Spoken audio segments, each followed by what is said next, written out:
Welcome to this timely panel discussion on the post-truth dilemma, unpacking fake news, misinformation, and democratic fragility.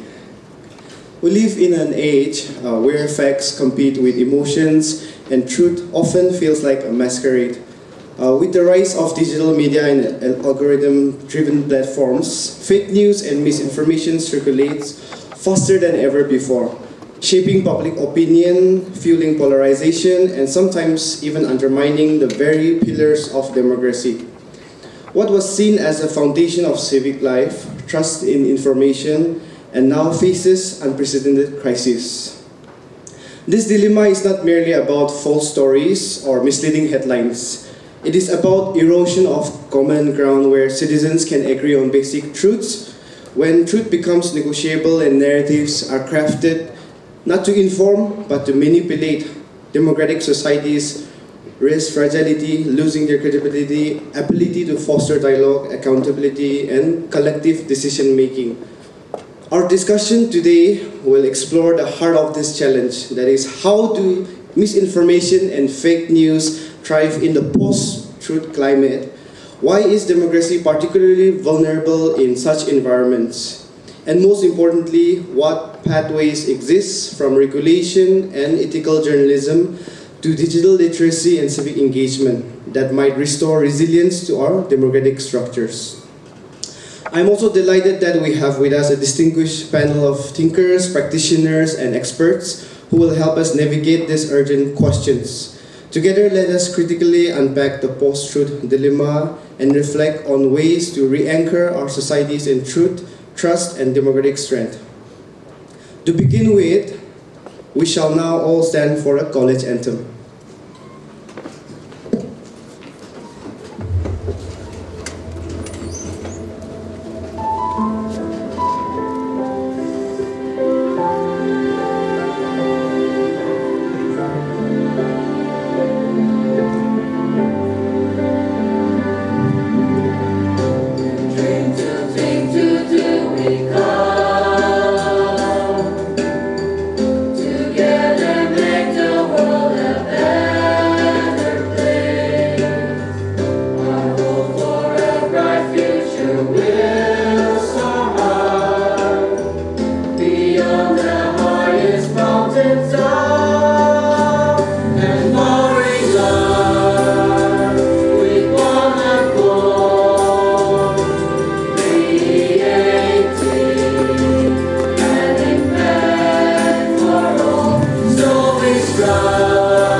seats.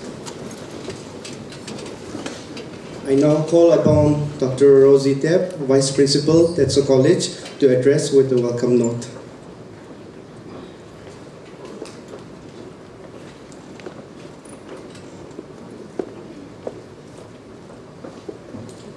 Good morning, everyone. Before we get into our discussion, I will just take a few moments here. I will not be taking much of your time because I think the session is going to be very interesting by looking at the topic and how students will be getting engaged with this. I, on behalf of Tetso College and also the entire Tetso community, would like to welcome our guests today. And we are also privileged to be hosting this International Day of Democracy today at Tetso College.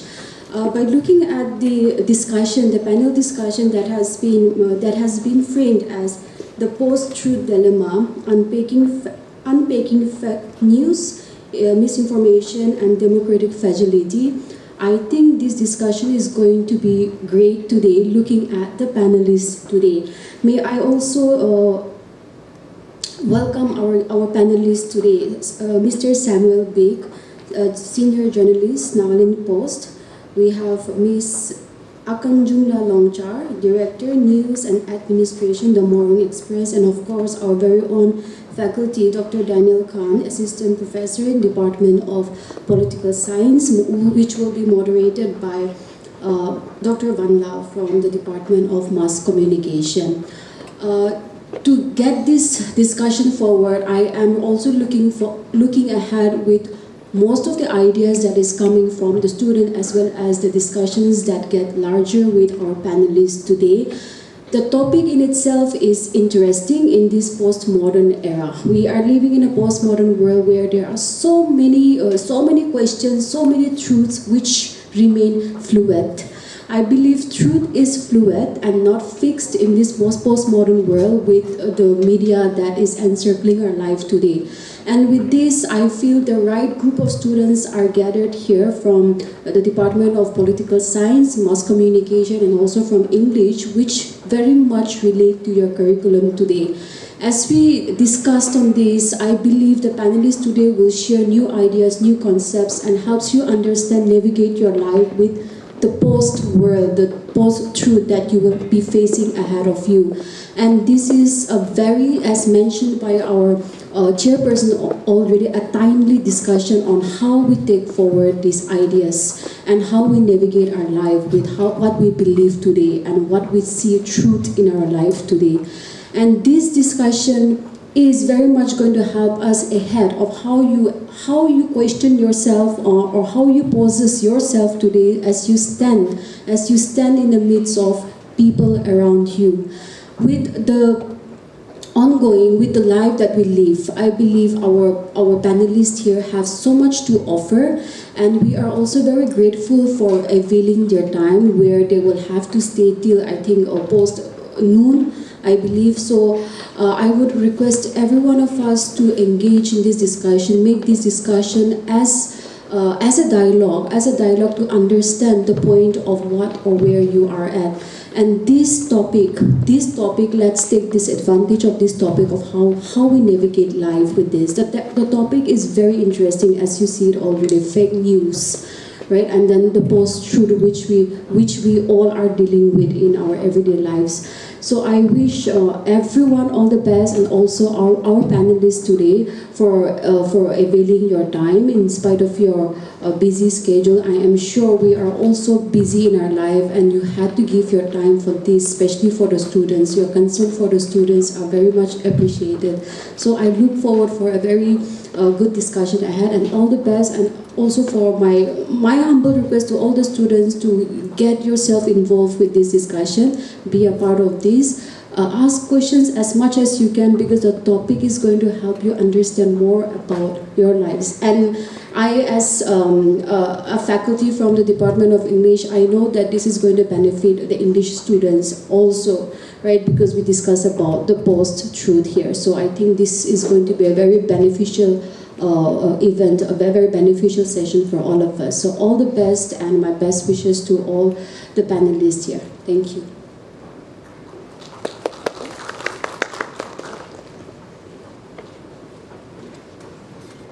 Thank you, Dr. Rosite, Vice Principal, Tetsu College. Without further ado, let's dive into the discussion. And to begin with, I now call upon our moderator, Dr. Van Lansel. Okay, as I call out the names of our distinguished panelists, I would request them to kindly come forward and take your seats. First, we have Ms. Akang Chungla Longjar. Akang Chungla is a writer with the Morong Express newspaper based in Dimapur, Nagaland. She started her career as a field reporter and is currently the Director, News and Administration in the Morong Express. Besides editing and reporting, she writes a bi-weekly editorial for the newspaper. She has been associated with the Morong Express since June 2007 till date. Akang Chungla holds a PG diploma in mass communication and journalism from the Nagaland University, Kohima, under a collaborative program with the Indian Institute of Mass Communication, New Delhi. Please, I now call upon Mr. Samuel Big. Samuel is a seasoned media professional with a diverse background in journalism and television production, currently residing in Dimapur, Nagaland.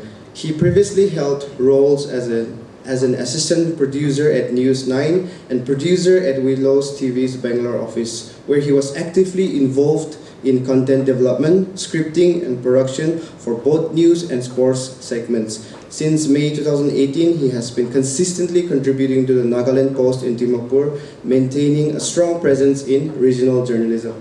Sir, we're glad to have you. I now call upon our very own Dr. Daniel Khan. Dr. Daniel is the current coordinator for postgraduate political science department at Tetsu College, Shumukutima. With over 20 years in academia, he previously taught for 6 years at St. Joseph's University while pursuing his PhD on child labor in Nagaland. He holds 4 master's degrees and a PhD and has published in journals and newspapers. Dr. Khan also serves as senior advisor to the Tetsu EU and also EASI Nagaland State Secretary. Sir, I now open the floor to the discussion.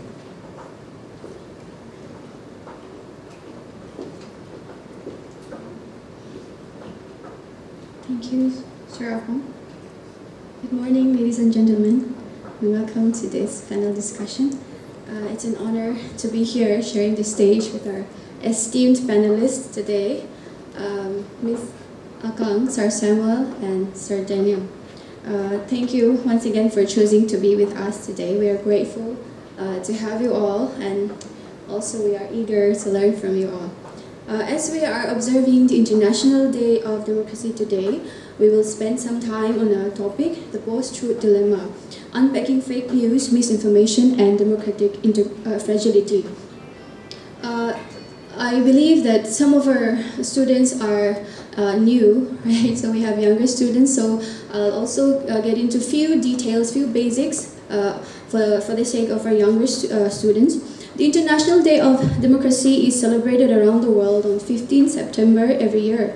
It was established through a resolution passed by the UN General Assembly in 2007 that encourages governments to strengthen and consolidate democracy. The 21st century has also witnessed the supremacy of post-truth as the phenomenon gained prominence during the 2016 US presidential election and also later during the Brexit referendum. In 2016, post-truth was chosen as the Oxford Word of the Year. Since then, facts have begun to lose their value and have become secondary. Truth has become irrelevant to politics and policy. Truth has become obsolete. Borders blur between truth and lie, between fiction and non-fiction. Objectivity starts wearing a thin jacket of subjectivity. And also post-truth rhetoric converts epistemic issues into motivational issues, treating people with whom we disagree as if they no longer believe or care about the truth. So the post-truth era revitalized the democratic debate on several fronts, such as what challenges and implications does it pose for democratic societies? How can media and digital literacy skills be strengthened to help citizens identify false or biased content? Will the role of journalists be to solely validate information now that he or she can no longer be the gatekeeper? What happens when traditional media start to make ample use of content produced by viewers and social media in turn become sources for journalists? There are many questions that deserve careful thought. And also, let's quickly look at the meaning of democracy for our younger students. The word democracy comes from Greek word demos, meaning the people or the many, and kratos, meaning to rule or power. So democracy can be thought of as ruled by the many or power of the people, or in other words, ruled by the people. That is a way of governing which depends on the will of the people. So a quote by Abraham Lincoln, the 16th President of the United States of America, at the Gettysburg Address became the most famous definition of democracy. That is, democracy is a government of the people, by the people, and for the people. I hope we have been hearing this popularly. And when we talk about democracy, we cannot ignore its fourth pillar or fourth estate, that is the media. So media is also undergoing transformation in its form, its process, as well as content. So what makes the new media new is also another thing to ponder on. So the advent of the internet is enhancing the media sector and also the individuals to quicken as well as widen their reach, the consequences of which have both boon and bane aspects. So even as we say that democracy is about people's power and that everyone has a platform to share information and to raise their voice or opinion within a few taps. The proliferations of fake news and misinformation create a profound challenge to the very foundations of democratic governance in the digital era. Therefore, this panel discussion seeks to critically examine the architecture of misinformation, highlighting the responsibilities of media and technology, while focusing on the imperatives of media literacy, ethical journalism, and regulatory intervention in safeguarding democratic resilience. So we will be giving 15 minutes each to our panelists, or if they want to maximize, it's up to them. So in order to unpack our theme for today, we will first call Sir Samuel, followed by Miss Akang, and then our very own Sir Daniel will come. All right, so yeah, now let's hand over the time to our panelists.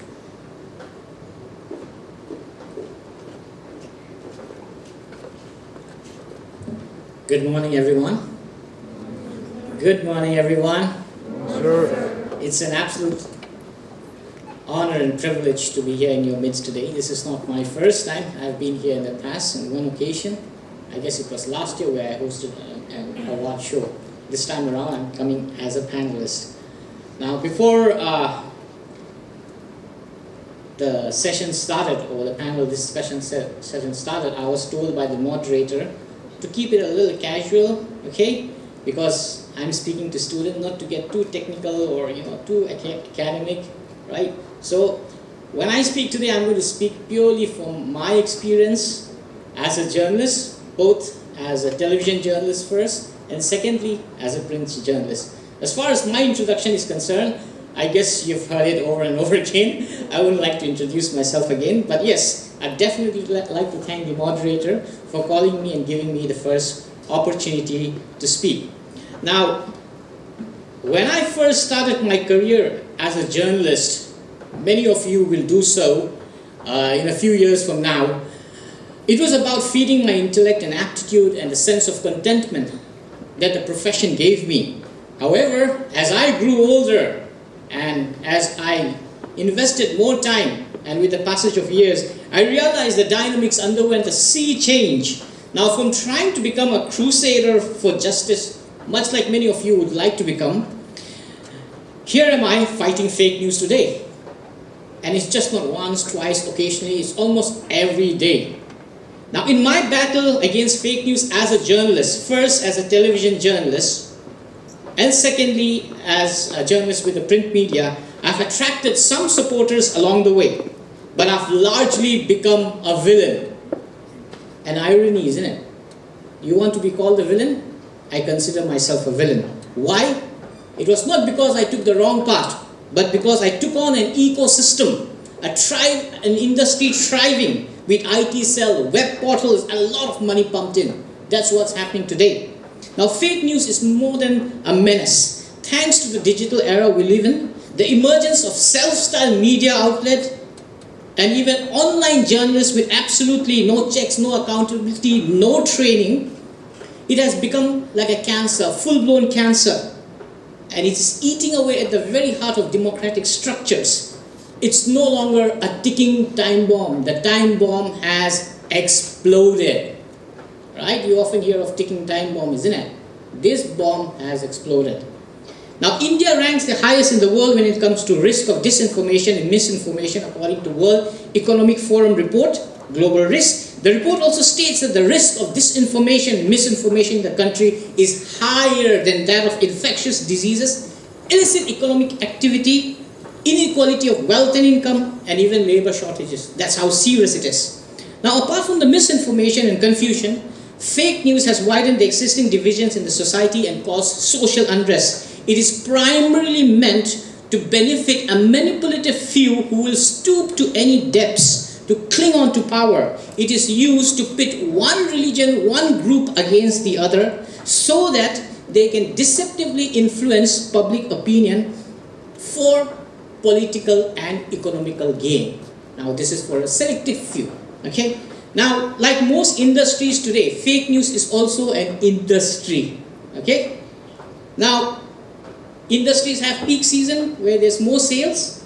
The same is the case with fake news. It is mainly centered around the election season. So needless to say, it is the political parties, their media or the social media wing that are the biggest spreaders of fake news today. Remember, we have the Bihar polls that's coming up in November, and in the early part of next year, 2026, if I'm not mistaken, somewhere around March, April maybe, we have Assam elections coming up. So it's time for these fake news peddlers to pull up their shutters again. In Hindi they say, "Dukaan kholne ka samay aa gaya hai." Right? Around the year, but around the election time, we need to be more careful. Now, as a journalist, in the last few years, rather in the last decade or so, that I've countered fake news or exposed propaganda and half-truths, I have been subjected to a generous dose of abuses and threats very regularly, particularly when I moved out of the television industry, and very serious threats. Okay? Now, the most common abuse that I've been subject to online is being called a rise back convert. Have you heard of that? How many of you have heard of that? Do you browse Facebook? Do you read through comments? It's a very popular comment, rise back convert.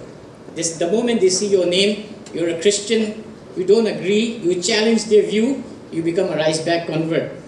Now, this term is used for someone who became a Christian simply because he or she wanted a bag of rice. So when you become a journalist, don't think everything is going to be rosy and nice and everyone will come and pat you and hug you.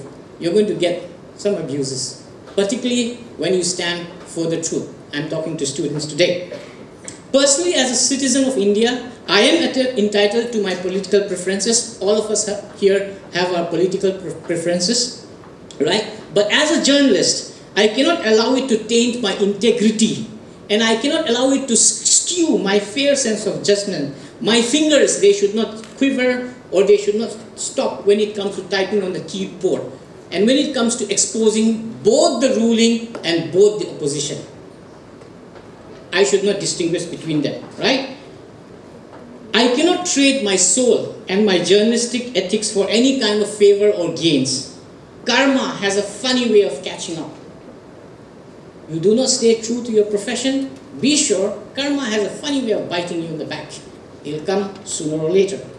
One day I will have to give an account to my children of what I did when India's press freedom index was at a lowly 151 out of 180. That's how low we are. Ironically, we are the world's largest democracy. Try and digest that. Well, I can say proudly that I'll look at my children in their eyes and I'll say, your father stood for the truth. I can say that. A time will come where you will be asked the same question as you grow older. Now, as I was introduced a while earlier, right? I am primarily from the television background. Print is something I did later in life, right? Mostly I was into television. Now I moved out of television in the last, I guess, close to a decade, somewhere around 2016, 2017. There are a lot of disturbing trends that I observed. And I'm going to bring up some of these trends. And I want you as students to be critical, not to take in things as they come, to learn to analyze, to find out for yourself if things are wrong or right. The first thing I observed as a television journalist, a disturbing trend. I'm bringing out 7 disturbing trends. The first, I understand a part of our topic is also media ethics. So I'm going to first touch on ethics before I go to the fake news bit. Politicians praising journalists on TV. Very funny. I don't accept that. Journalists are not supposed to be in the good books of politicians. Our presence should make them fearful. Right? I saw this Sambit Patra come up on News Now channel, and before he even began the discussion or the debate, he was profusely praising the anchor. Funny, isn't it? I would never like that as a journalist. I would like them to weigh their words. I would like them to be careful. They are here. I am there to make them accountable. I'm not there to feed their egos. I'm not there to parrot their lines. I'm not there to align with their ideology. I am there to make them accountable. I am there to ask them tough questions.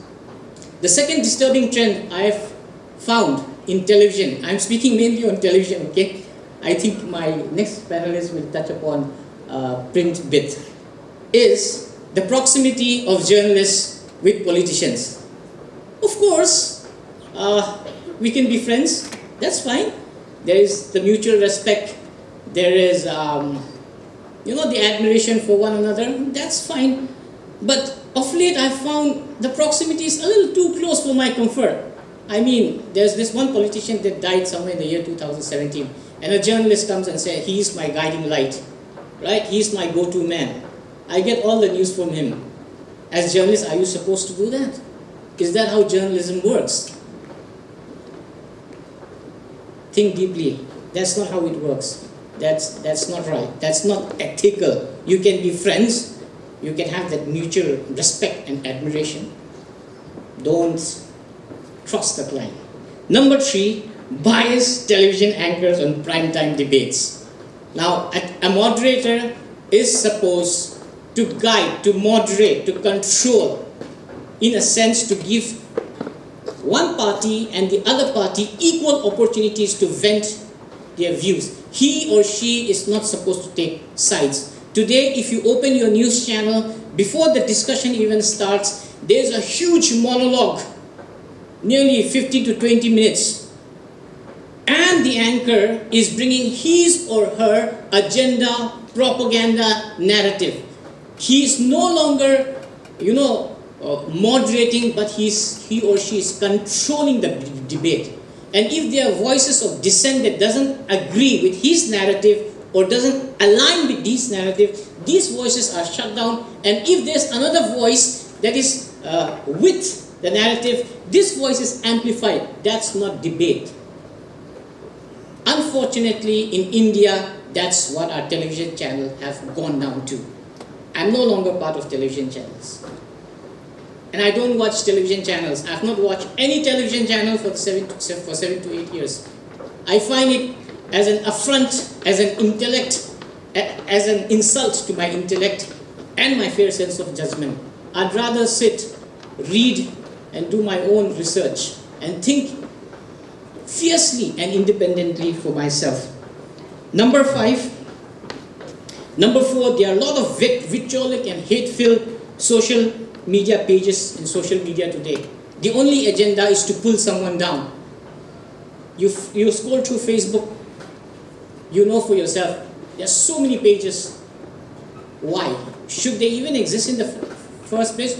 What is the digital framework to regulate these pages? Which are the pages that are allowed to continue and which are the pages which are pulled down simply for telling the truth. Number 5, the questions journalists today ask to politicians are funny, humorous. I've watched 2017, I saw some interviews on TV. I stopped watching the interview. The interview is so comfortable. The interviewer is also very comfortable. It's like they've known each other for years. They are friends. Wow, so nice, so cozy, so romantic. No, that's not how it's supposed to be. And the questions, very funny. Let me read out some questions that have actually been asked to our Prime Minister. How do you eat your mangoes? आप अपना mango आम जो है कैसे खाते हैं? आप चूस के खाते हैं या काट के खाते हैं? Funny. Number 2, प्रधानमंत्री जी आप बटुए पॉकेट में लेके जाते हैं? बटुए पॉकेट में हैं? आप थकते क्यों नहीं हो? Wow, why don't you ever get tired? आप कौन सा टॉनिक पीते हैं? Which tonic do you drink? आपका चेहरे का दमक कहाँ से आते हैं? I mean, these are nice questions, very good questions, but these are nice questions for Coffee with Karan. Am I right? You can ask these questions to Alia Bhatt. You can ask these questions to Ranbir Kapoor or to Shah Rukh Khan. That's a quick question. It's not a question you ask your Prime Minister. Right? We all are students today. Tomorrow, many of you, I won't be surprised if I see you in television channels. I won't be surprised. I expect some of you here to be leading anchors in primetime shows. And when I see that, if you ask these questions, I'll be very disappointed. I don't think your lecturers also will be happy. They may probably pull you by the ear back, get you to college, complete the semester again. Number 6, investigative journalism has declined, has gone down. One of the main reasons is, of course, money. Okay? But however, there's also the fear of reprisal. Small town reporters who are reporting on sand mining are mysteriously mowed down by truck. Reporters who are reporting on poor quality midday meals are thrown to prison without adequate investigation. And lastly, number 7 is the emergence of self-styled journalists with an agenda. You have a YouTube channel, you want a few subscribers, you want like, you want to become famous. Does that make you a journalist? Isn't it? Any Tom, Dick and Harry is trying to become a journalist today. I don't think that's how it works. You'll have to go through the grind. Right? When I started myself, I went through the grind. I was literally in a furnace. I was working in Bangalore in News 9 channel. Literally, I was in a furnace. I know how it is to work for 17, 18 hours a day. People complain when they work for 8 hours. I know how it is to go home after 4 hours after your shift. Right? You have to go through the grind. Now, we have over 800 million users in India. India is the biggest market in the world for the media, for the internet. However, there's a lack of digital framework, the rise of disinformation and hate speech. Okay? Now, social media are the dominant source of misinformation, responsible for 77.4% compared to just 23% which is mainstream media. Now, mainstream media, I'm talking about television and newspaper. Social media, Twitter 61% fake news, Facebook 34%. According to a survey conducted by Indian School of Business and Cyber Peace, okay, it revealed that fake news largely revolved around political news. That was around 46%, followed by general news 33.6% and religion 16.8%. So a staggering 94% revolves around politics, religion and general news. Now, how do we counter fake news? I'll try to end. Do I still have time? I'll try to end, okay? How do we counter fake news? Number 1, digital literacy. What is digital literacy? Good question. Is it only knowing what are the social media channels that you have and how you use them? It's your ability to also evaluate it, correct? To compare, to analyze, and also to share news responsibly after you've done your own research. Do we do that? More often than not, I'm afraid, let's be honest, we do not do that. Okay? Verify information, number 2. Verify, check. Look if an article has a date. Look for if it is a credible source. Check for if there's a name of a writer. Do all those. I do that on a daily basis. Don't press that share button before you're 100% sure. We all like to share, isn't it? Our fingers, they like to move. We cannot control them. Refer to fact-checking pages. I'm sure most of you know fact-checking pages. There's Alt News, there's Boom, there's Press Information Bureau fact checkers. There are Twitter handles, MEA Twitter handles, ADGPI, Army Twitter handles. All of those Twitter handles are there. Follow those Twitter handles. Next, report fake news. You have the report option on Facebook. Do you know that? Use that. Don't have a herd mentality. Don't be like the sheep. Learn to be like the wolf, my favorite animal. Right? Learn to ask questions. The M in masses is usually silent. Don't just go with the flow. Learn to use AI tools. Grok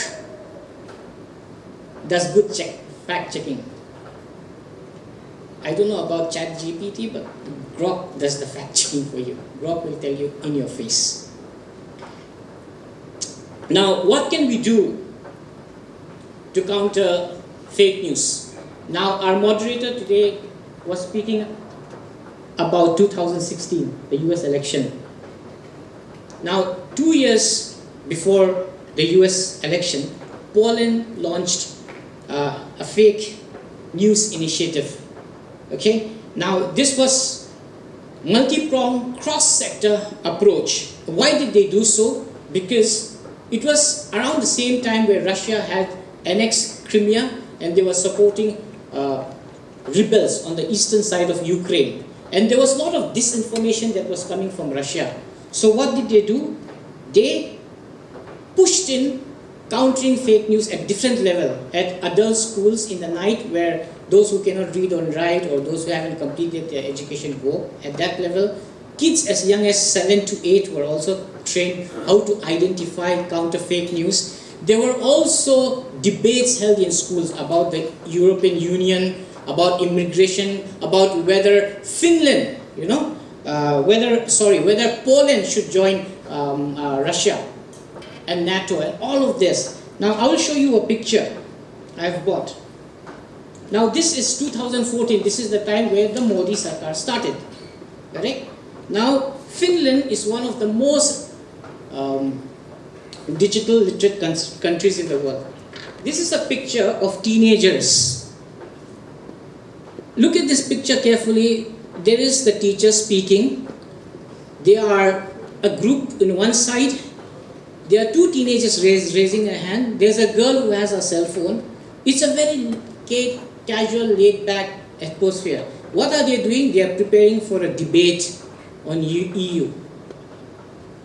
Correct? Do we do that at the school level in India? Do we do that? Yes or no? No. No, we don't do it. And they have done it in different levels. Today, one of the most digital savvy, digital literate country in the world is Finland. This is what they have been doing. And they've employed people from US. They have a different department called the Chief Communication Specialist for the Prime Minister's office just to counter fake news. Now the trolling increased in 2015. President Suli also called on every Finn to take the responsibility, as young as 5 to as old as 60, 70. Everyone was engaged in fighting fake news around the year 2014. Now 1 decade passed. Now most digital literate. Now Russia cannot attack Finland with misinformation anymore. Done, dusted. Even a teenager is empowered. Excuse me, sir. Yeah. Can you wrap up your speech? Okay, thank you. Right, with that, I will wrap up, okay? And I will continue later. I still have a lot to say. Thank you. Thank you so much, sir, for the insightful thoughts. I now will give time to Ms. Aka. Please take your time.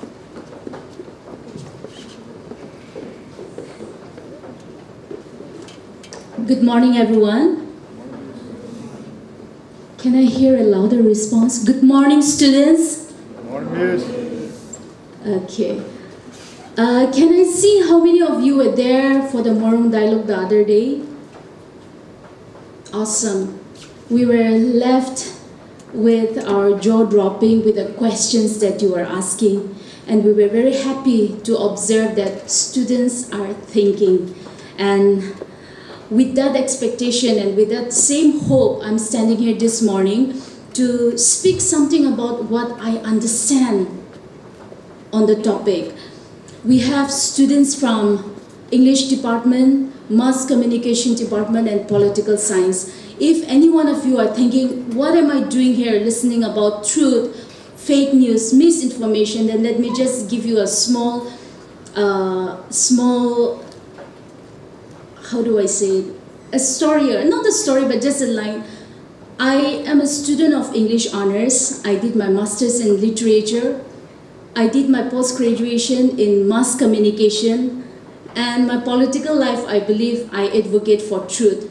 So I really hope and I'm really praying that this will be a time where we are all coming together, sharing and interacting, not just listening to what we are saying. So I really don't want to miss out the points that I have, the thoughts that I've put into this topic. So I want to read it out. And later on when we're interacting, if there is anything that you would want me to elaborate or explain or clarify, please kindly take note and you can ask me the questions.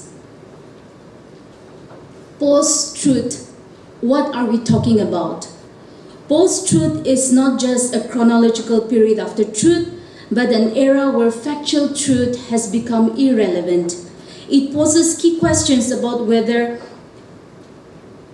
post-truth is a lie or a fallacy, and what the role of ethics, journalism, and critical thinking should be. To really understand what post-truth is, let us look into definitions from 3 major dictionaries from all over the world. Royal Spanish Academy defines post-truth as a deliberate distortion of reality to manipulate beliefs and emotions, emphasizing on intentional deception. Cambridge and Oxford dictionaries, they have similar definition. They focus on a situation where emotional appeals and beliefs, personal beliefs, are more influential in shaping public opinion than objective facts. In very simple terms, post-truth applies to a situation where facts do not matter. Post-truth is not just misinformation, but an attempt to impose belief regardless of evidence.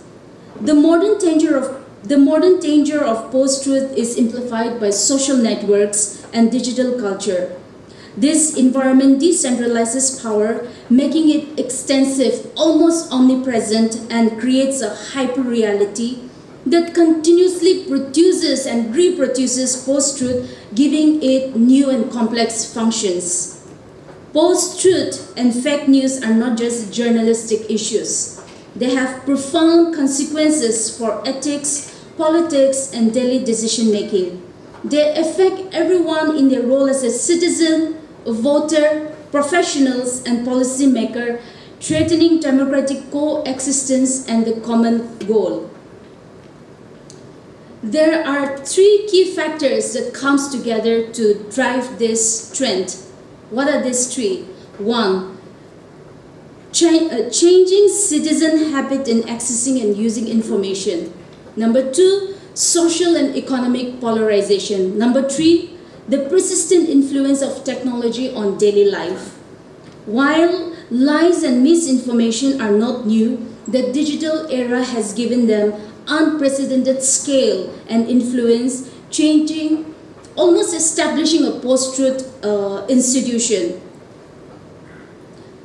A key feature of post-truth is the supremacy of emotion over factual evidence and critical reasoning in shaping public opinion and political decision. That is the bottom line when we look at the definition and when we try to understand what post-truth is all about. Here is an interesting fact that all of us will relate to, a reality. For a false news story to succeed, it doesn't need to be true. It only needs to feel true. It must fit within a person's existing belief and feel credible to their worldview. This happens because people are more likely to believe information that matches their what they already think, what they already feel, a mental shortcut, and we call it a cognitive bias. When people reject facts or true stories that contradict their belief, it is called the backfire effect.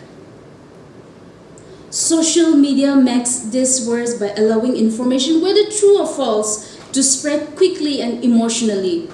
People often share stories not just because they are true, but because they feel true and reinforce their feelings and emotions and pre-existing views. This creates a system where beliefs are shaped more by feelings than by facts. Why do we object to this trend? This system is dangerous because it weakens shared truth. When facts no longer matter, it becomes harder for society to address real problems. Instead, people become divided, trusting information that confirms their biasness.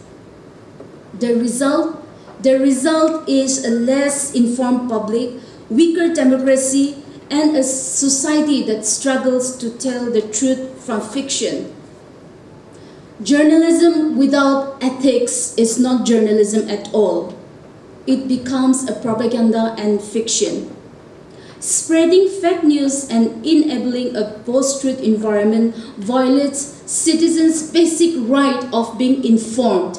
It is as crucial as freedom of speech or thoughts in a democracy. It is not just about what you speak and what you think, but it is also about the right of every citizen to receive well-informed, verified information. There is an urgency to call for a strong ethical responsibility among everyone in creating and sharing news. This is because news is a form of knowledge that shapes society and is fundamental for achieving social justice. Let me highlight two ethical approaches. The first, an ethics of responsibility. This requires media professionals to be fully aware of their power, their relationship with the audience, and the potential consequences of their words. They must act with accountability. The next approach would be an ethics of conviction, which is more or less how you feel or what you feel. This is driven by personal belief and emotion. If an ethics of responsibility is abundant, the ethics of conviction could become the dominant force. In this scenario, public debate would no longer be guided by critical thinking and ethical standards, but would be reduced to an emotional negotiation which is measured by number of shares and likes and reposting. Failing to uphold an ethics of responsibility pushes society into a deep, dark hole where democratic debate is replaced by simplistic, emotion-driven interactions which severely damages the democratic process itself. If lying became a universal principle and truth-telling was abundant, society would face a tragic breakdown. Why do I say it is disastrous? Or why do I say this would be disastrous? I would like to highlight three factors. Schools would lose purpose. How could teachers educate students about right and wrong if lying is acceptable? There would be no foundation for teaching morals and truth. Second, democracy would collapse. Democracy depends on citizens making informed decisions based on facts. If decisions are based on lies and feelings, the system itself will fail. Third, and the most important, trust would be destroyed. Lying attacks everyone's dignity, both the liar and the person you lie to. Society runs on trust. Without it, cooperation and solidarity become impossible. Living in a post-truth world means living without a solid foundation of shared facts or values. It creates a permanent state of uncertainty where people communicate based on instinct and spontaneous feelings, not on a desire for truth or real dialogue. This makes it impossible for citizens to understand each other or work together for the common good, whether public life or social network. Today you might feel that this color is your favorite color. Tomorrow you might wake up and you might feel that white is my favorite color. So that is how our intuitions, our feelings, our conviction keeps changing. However, the color doesn't change. So that is what it implies. Combating post-truth is not solely the duty of media professionals, but it is the responsibility shared by all citizens and each and every one of us seated here this morning. So what are the solutions that I can bring in? There might be multiple solutions from different experts and professionals. However, for me, I uphold this as the two solutions that I look to, and I really feel that this can solve some of the dilemma that we're looking at. Journalism is the modern custodian of the truth-telling value. For me, the first solution would be reaffirming the value of truth. How do you define it? How do you deliver it? And how do you hold it? That is a very important question that each and every one of us have to ask as individuals, as a person. To strengthen democracy and ensure a just and peaceful society, reaffirming truth is not an option, but it has become a necessity.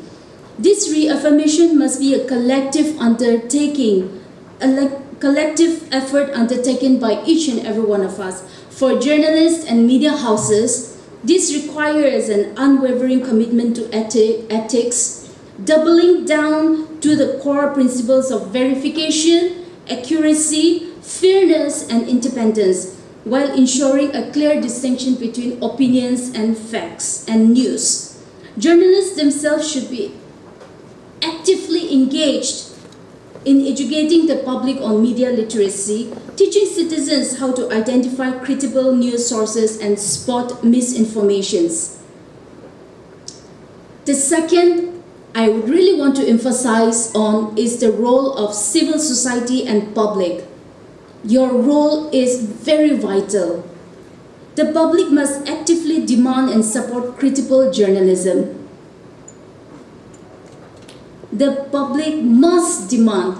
It is not should or maybe or can, but the public must demand and support critical journalism by subscribing to reputable outlets, and critically questioning sensationalized sources. Civil society organizations have a duty to protect journalists by advocating for press freedom and speaking out against any form of threat or intimidations. This is also a profound opportunity to revive the traditional value of truth, where elders and community leaders can play a key role in reaffirming the Naga respect for the principle of truth and linking it directly to modern journalism. Secondly, I would like to emphasize on empowering education. Educational institutions form a very critical pillar. They must integrate media literacy into schools and college curriculums, teaching the next generation to be discerning consumers of information from an early age. Furthermore, offering specialized courses and workshops on ethical journalism can encourage young Nagas to take up the profession with a sense of purpose and integrity, safeguarding the future of truth-telling. Education should not be about creating workers. It must be about creating informed citizens, informed and ethical citizens. A stable democracy depends on citizens who can think critically, understand complex issues, and participate wisely in the society. Without this foundation, democracy itself is at risk. People, especially young people, who are constantly online, they need to be taught to think critically. This means, young people, you need to question the news. you see on social media. Look for information that has been hidden or ignored. Tell the difference between reliable sources and lies. This isn't just a nice idea. It is now an essential skill for protecting democracy and truth. The solution is urgent. Education must be reconstructed to prioritize critical thinking and media literacy. This is the only way to empower citizens to rebuild a dignified society and political life and imagine a world beyond post-truth. With that thoughts, I would like to close my sharing. Kindly to ask questions and let's make this panel discussion a purposeful one. Thank you. Hello. Thank you so much, Mr. Kong Jung-la, for your insightful thoughts and remarks. And I believe some of us are a little tired. Can we take a moment to stretch? Can we all rise and stretch? The students, before we invite Sir Daniel, if you don't need, it's fine, okay? Some of you need to stretch. If you need, okay. Are we ready for the next speaker? Okay, now we'll give time to Sir Daniel. And also I'd like to request you all to prepare your questions if you have, okay, in a very clear and concise manner. And if you are willing to ask, okay, if you want to speak, you can speak, right? And if you choose to write your questions down, you can write them down. And we have our student Kai Min Thang here. He's sitting on the third row, so you can give it to him. Okay, we'll open time for that again. And now we'll give time to Sir Daniel.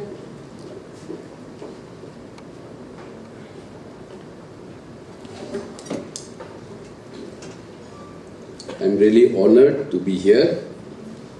I thank Satoka and Miss and the department to giving me this privilege. And thank you, respected convener, co-panelists, teachers, and dear students. Topic is very, very important, and you don't think that you are doing time pass here, escaping some classes. And I am a teacher for your teachers, so I have been observing 90% students are on the phone. You're not listening. So I will point to you if I see your head is down like this, not up like that. So be careful, because we are here to have a fruitful time. So imagine waking up in a world where truth is no longer certain. Facts are optional and lies spread faster than light. Sadly, we don't have to imagine, we are living in that world today. So where are we today? We are in a midst of fake news. As soon as we wake up, actually I hate to see phone as soon as we wake up, but we have to see because we get message and we need to reply as a teacher. And if we don't do on time, we get scolding. So we have no option, we see. So we know that, and I'm sure your two panelists, some of your teachers backside and us, when we were growing up, we never imagined that we will have phone carrying in our pocket, we'll have Google, we'll have AI, we'll have social media, we'll have other so many opportunities. And the fake games that you are playing sitting here, these are all fake.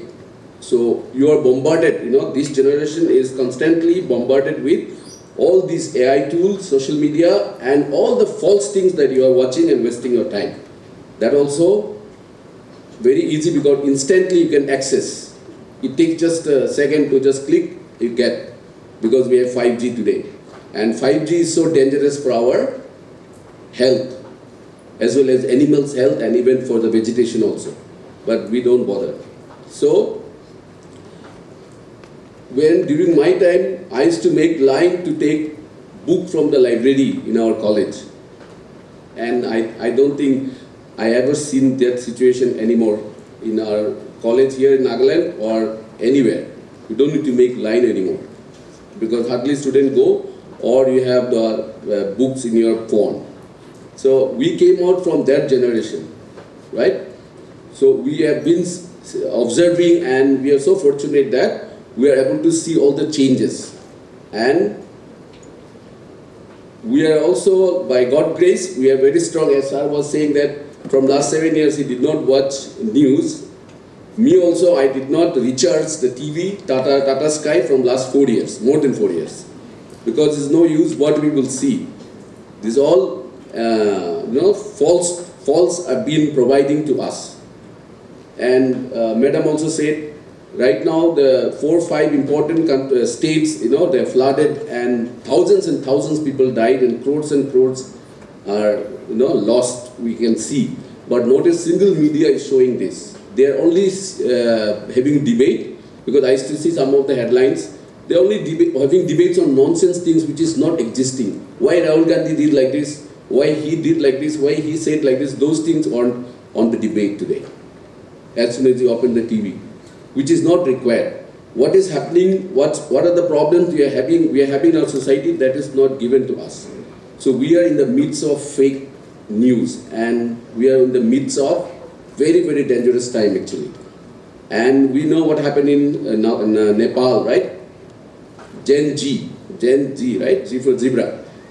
Gen Z generation as well as Gen Alpha also. Those who are from 2010, after 2010 born, they are called Gen Alpha. So Gen Z and Gen Alpha generations are facing all these, false things, bombarded, instantly provided to them in their fingertip. And the present generation is mentally, psychologically not prepared also how to use phone. Though you know that I know how to use phone, but still you don't know exactly, because you are wasting your precious time on the phone. I'm not targeting you guys, but I want, because you have to ask questions after we finish this one, discussions. So, what is democracy? The Aristotle, Plato, Socrates students, Plato students, Aristotle. He wrote a book called The Politics, the author of the book. And he is the founder of politics actually. That in a democracy we need to have a politics, and who should join politics? A person who join politics, he or she should be noble man. Man means women also included here.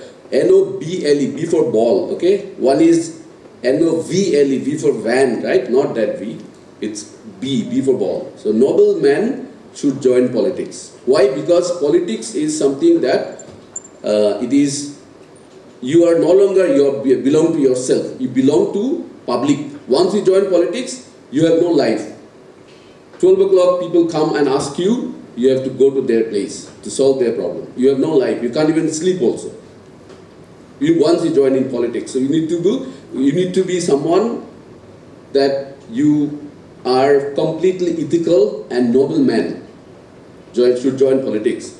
But unfortunately, more than majorities are corrupted, murderer, rapist. The accusations are on them. They are now ruling on us. They are making policies, and they are the future, because they are your future. They are going to give you job, going to protect us, everything.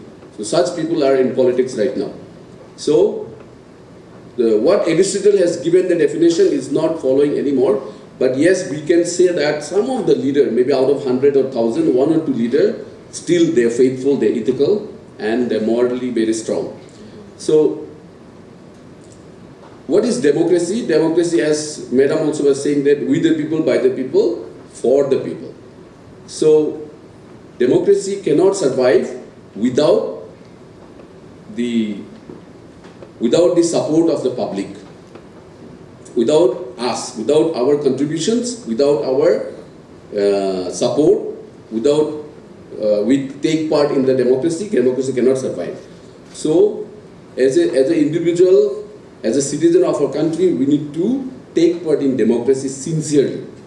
And the one Western political thought, political philosopher, he came for the first time in Asian continent after the 1950s.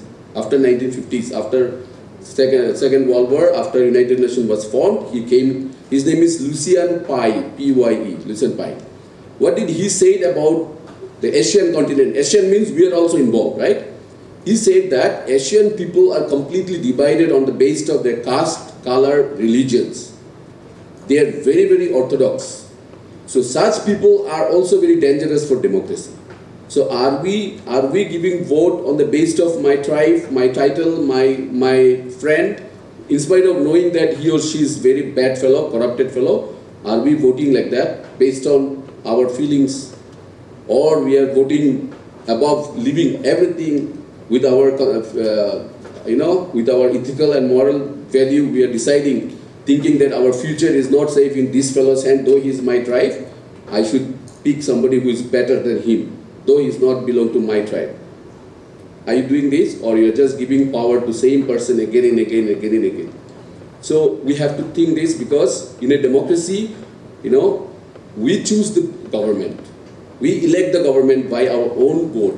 And on behalf of us, they exercise power for 5 years or more on behalf of us.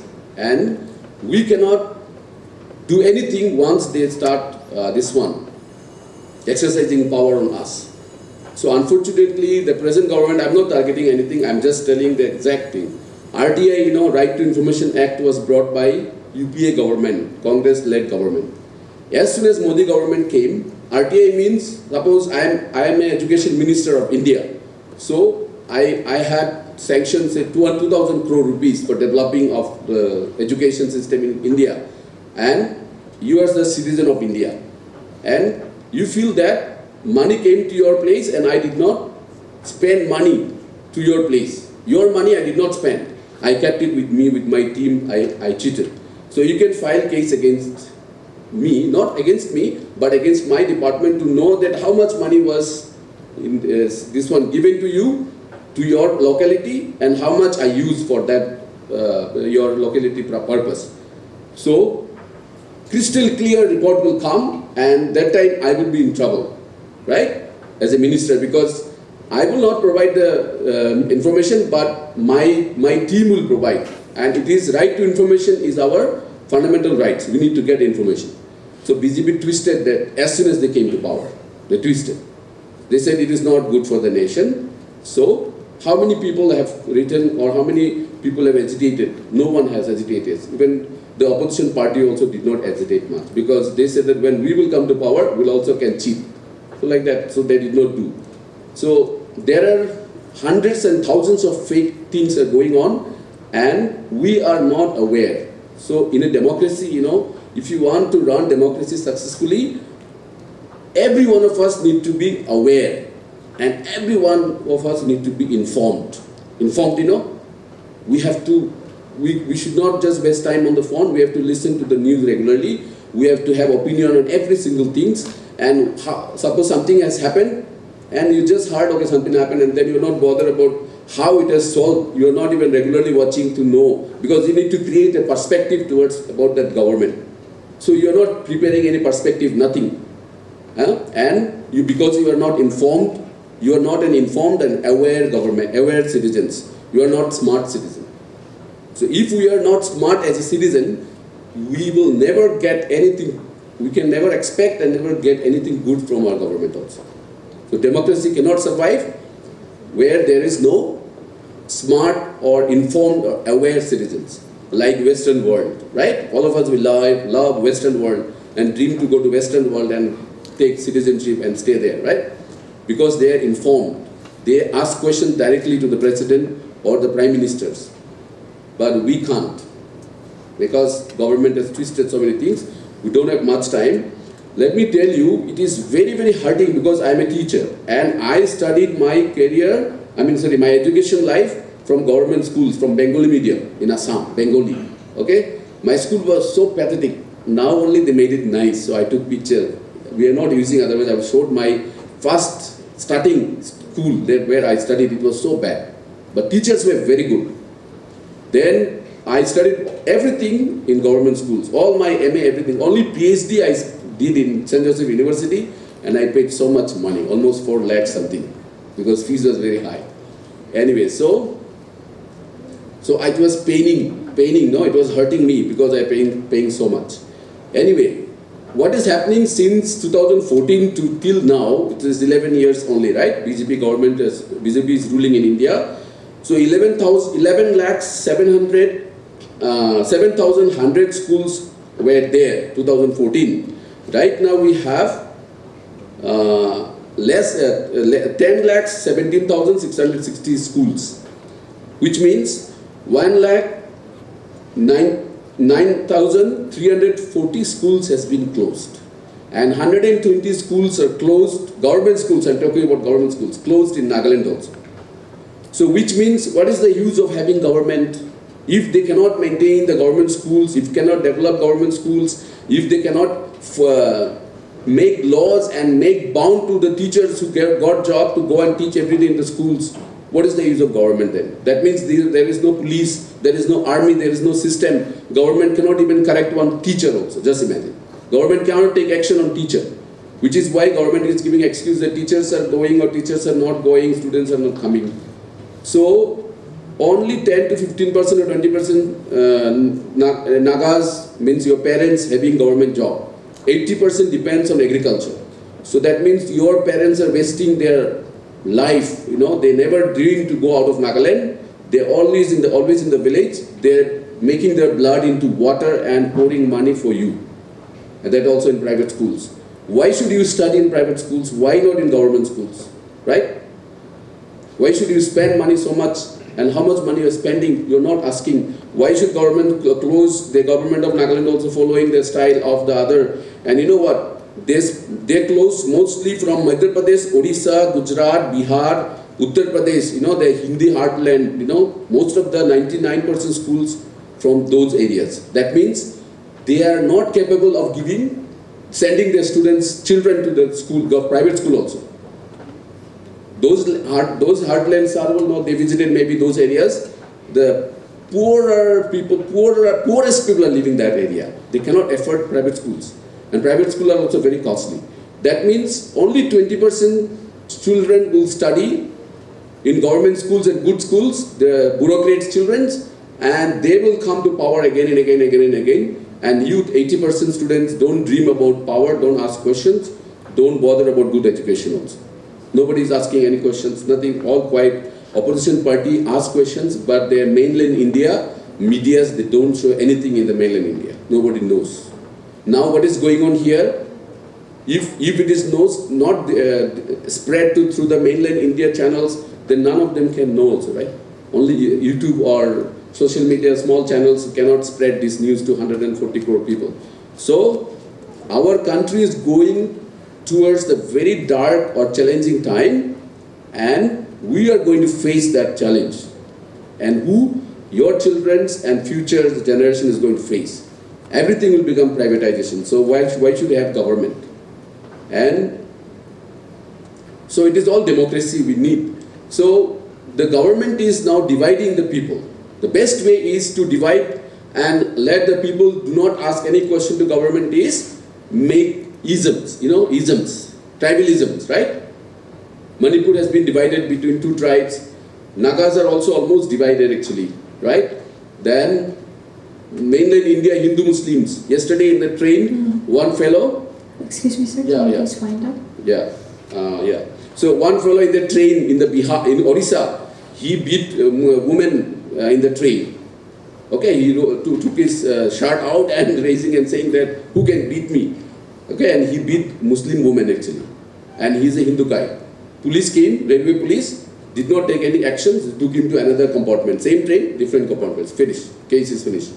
And social media is watching and everybody is watching. So that means they want to create issues actually and divide Hindu Muslims so that we will be divided. A society which is divided, that division on the basis of religion, that is a division actually, so that we will be involved in all these fake divisions, right? And we will not ask questions and government will enjoy. And they will keep on staying in that position forever and ever. They are preparing their children also, to rule over us. So that way it's continuing in a democracy. So Karl Marx, I am very much inspired by Karl Marx, but I cannot tell now, no time. But I want you to ask questions so that we can discuss. Okay, if you have questions. So I wanted to wake you up. There are more realities are there. One more thing is opposition less government in Nagaland. A democracy is what, based on the questions.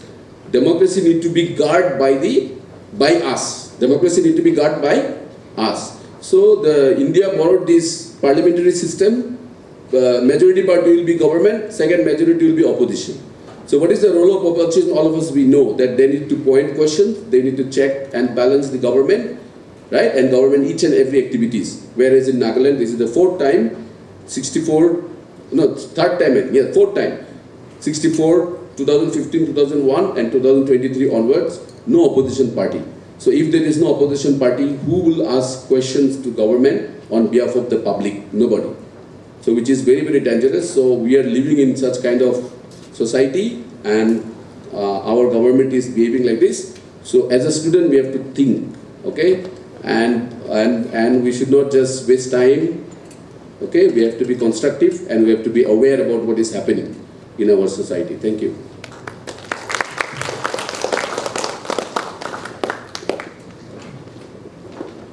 Thank you so much, sir. I believe we all have learned a lot from our panelists.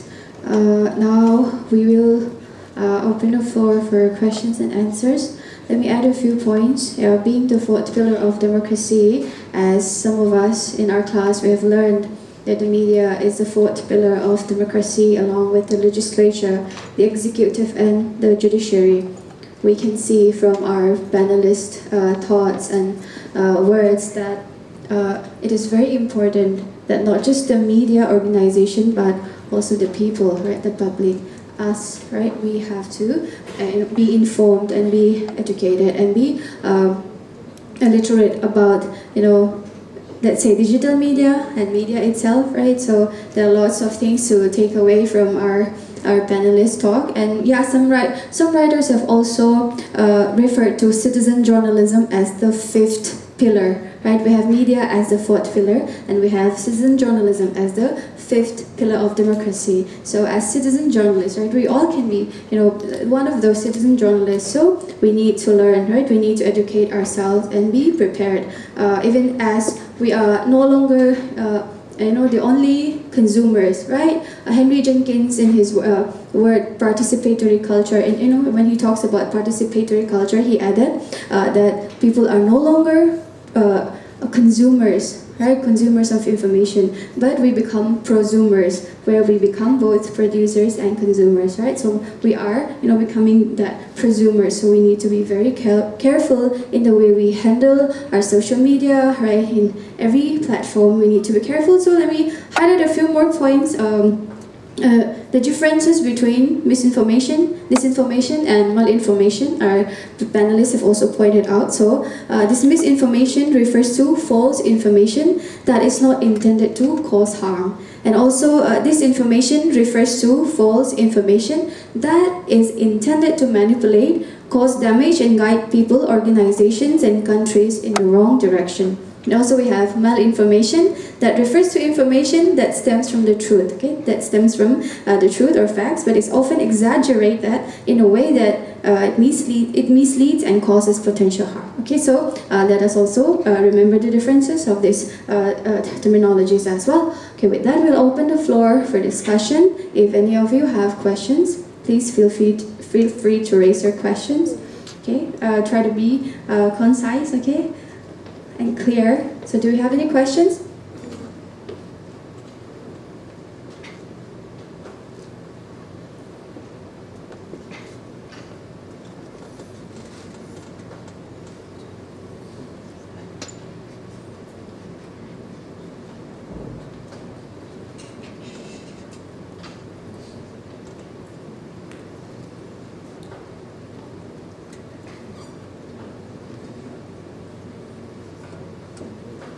Right, mass communication students, are we there? Okay. Do we have microphones? Okay. Can you guys give it to our students?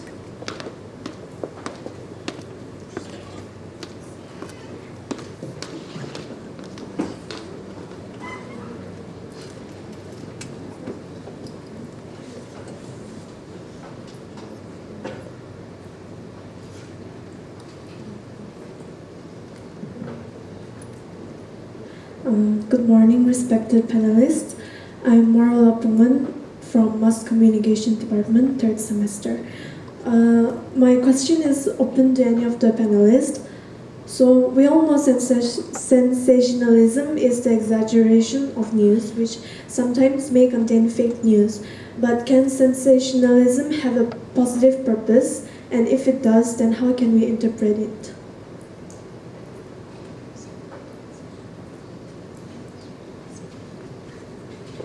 Thank you so much for the question. When it comes to news delivery, I think sensationalization is something that we all have to consciously stay away from. The sole duty of a news reporter or a journalist is to present the fact and not to add flair to it to get response. For example, suppose I drop this bottle and it breaks and I said, oh my god, I broke the bottle, you know, the impact is beyond normal, right? I mean, I could just calmly say that, oh, I dropped the bottle and it broke. That is just stating the fact. But when I put in my emotions and when I put in my drama factor into that, then it also have very negative repercussions, you know, like people will get shocked, or the response might be, some people might be just so afraid that they would want to stay away from it. They would not want to come and help me. They would not want to assist me in cleaning the mess that I've created, but it would rather push them away, you know, that like a small bottle of this volume dropping in should not be a case where people are like, we think that you all bottle bhangishi, you know. So that kind of emotion is what we are trying to also stay away from as news reporters and as journalists. Sensationalization can be also driven by political agendas, hidden agendas. When I say political, it's not about the politics or election thing that we're talking about, but just the system.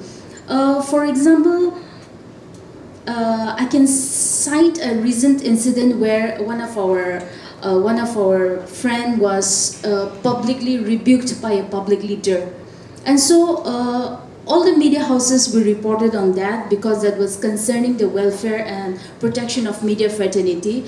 We felt threatened by that very action. However, we also saw some news channels who went to the extreme of bringing in so many factors, like making it a political rivalry story and things like that. So actually that diverted the issue from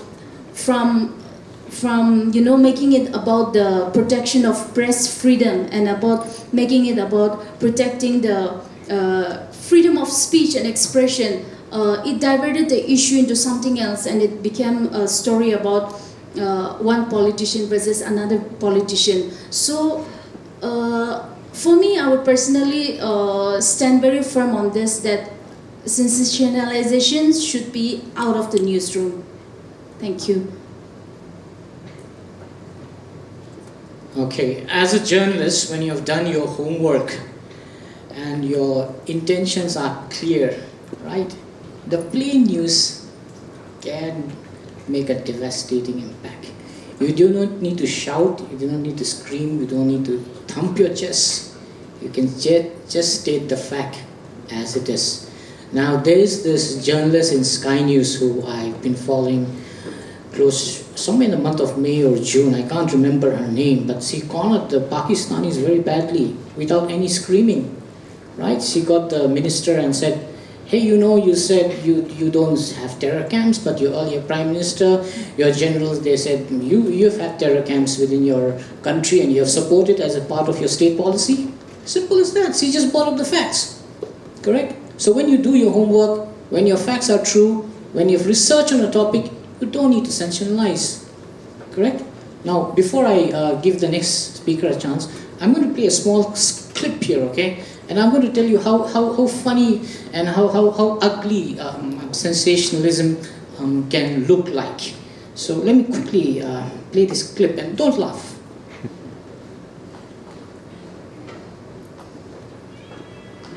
Wait, just wait, okay?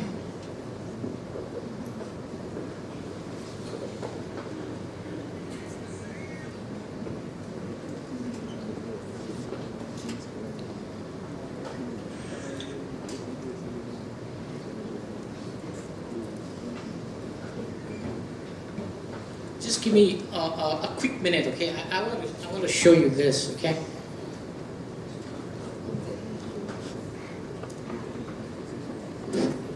Okay, question is very important, but let me take all of us at the back, history.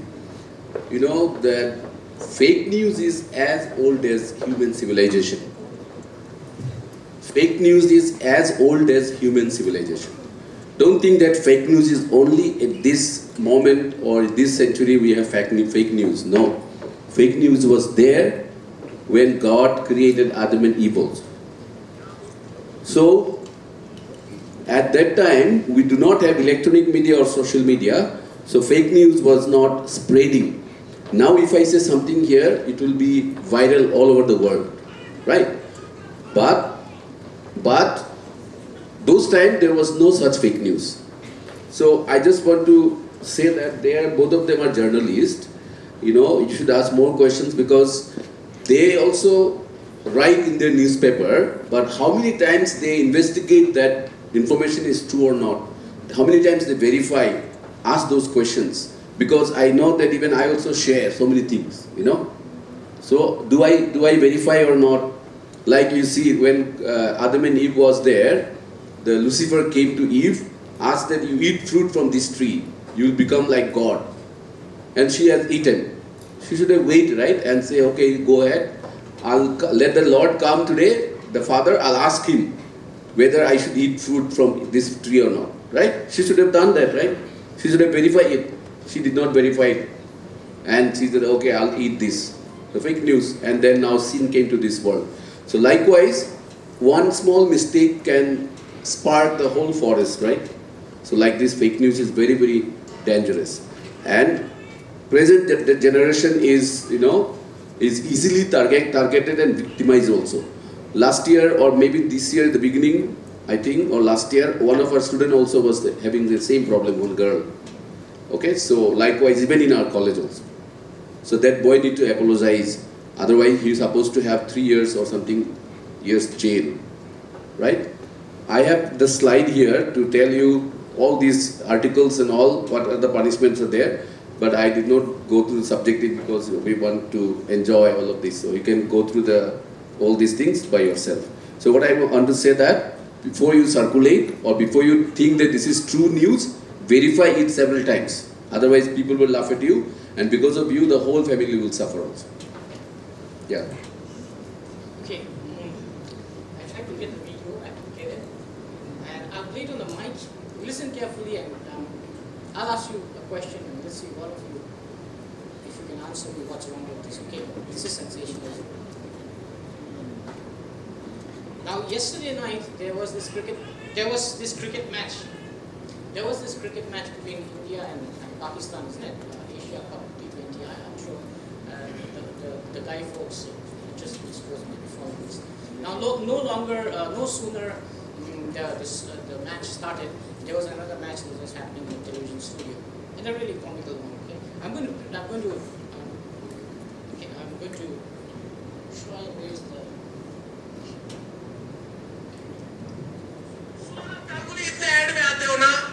इतने add में आते हो ना बहुत पैसे मिलते हैं तो डरते क्यों हो बीसीसीआई से सौरव गांगुली क्यों डरते हो देश ने इतना कुछ दिया आप लोगों को आज चुप हो पूरी भारत की क्रिकेटिंग फौज चुप हो गई है कॉम्प्रोमाइज कर रही है Okay, the video is not complete. It's not just Saurav Ganguly. Arnab Goswami was attacking 3 cricketers. He started first with Sachin Tendulkar. Why aren't you calling for a ban of the match? Then he moved on to Rahul Dravid. And then he came to Saurav Ganguly. Now Sachin Tendulkar is the god of cricket. Will he even care? Does he need to even reply? Rahul Gandhi is one of the coolest cricketers on the planet. Why should he be pulled into a debate? Saurav Ganguly is the Prince of Kolkata. He owns a publication company. Correct? Now, what's wrong here? Okay, Arnab Goswami has a view. His view is, let's not have the cricket match. He's entitled to his view. But the flaw here is, he's come in with an agenda. He's asking the question to the wrong people. If he has to ask the question, he has to ask the question to Jay Shah, Amit Shah's son. He has to ask the question to BCCI. He has to ask the question to the government, to the sports minister, Ashwini Vaishnav. Correct? So this is sensationalism. When you try to grab eyeballs by being super sensational, you're going to mess up. It means you have an agenda. Simple as that. Right? So sensationalism can be dangerous. Of course, we are humans. At the end of the day, we feel deeply about certain things, isn't it? We have emotions. But we cannot let our emotions cloud our reasoning. Thank you. Thank you so much, our panelists. Is there any more question from the audience? Okay, we have some hands raised out there.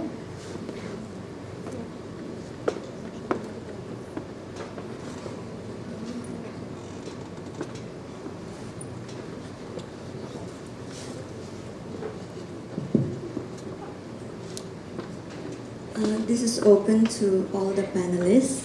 My name is Lika Chopri. I'm from the Department of Psychology, and my question is separating politics from journalism a conducive stance to take to actually preserve the truth?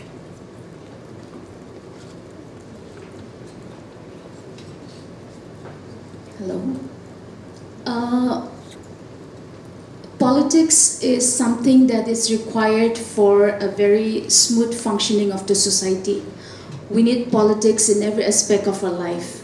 Politics, we have a expert in that sense, and I'm not coming from academic viewpoint, but for me, I feel that for every system and every community, for every society to function, there has to be a certain kind of politics that is based on ideology that you really uphold.